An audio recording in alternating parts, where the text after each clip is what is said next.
દર વર્ષે હજારો રૂપિયા સેનિટરી નેપકિન્સ પાછળ ખર્ચી રહ્યા છો, બરાબર ને? તો આજે આપણે વાત કરીએ સેફ અને સસ્તા વિકલ્પ વિશે કે જેનું નામ છે મેન્સ્ટ્રુઅલ કપ.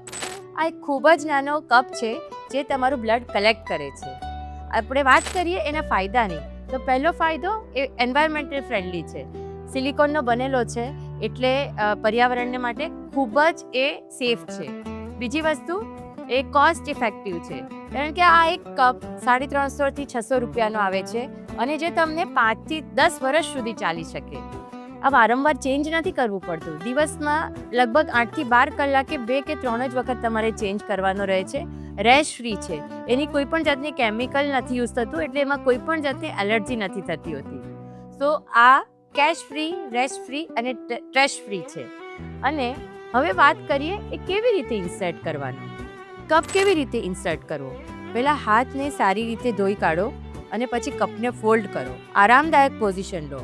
તમે બેસીને એક પગ ઊંચો રાખીને અથવા તો સ્ક્વોટિંગ પોઝિશનમાં પણ તમે એને ઇન્સર્ટ કરી શકો છો.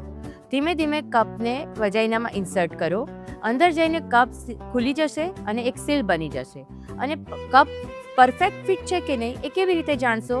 જો તમને પીરિયડ્સ દરમિયાન લીક નથી થતું તો તમારું ઇન્સર્શન સાચું છે. તો મેન્સ્ટ્રુઅલ કપની કાળજી કેવી રીતે રાખવાની છે? બહુ જ સિમ્પલ છે.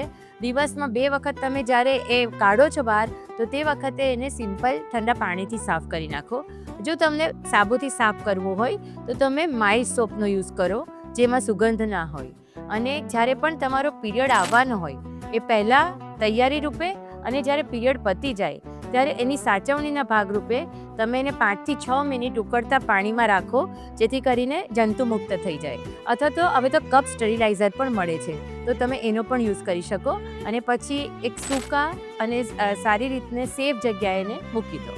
જો તમે આ કપ વાપરવાનું વિચારી રહ્યા હોય હવે તો ચોક્કસ જ તમે યુઝ કરી શકો. કંઈ પણ ક્વેરી હોય તો તમે મને ઇનબોક્સમાં પૂછી શકો છો અને આ માહિતી તમારી ફ્રેન્ડ્સને પણ શેર કરો.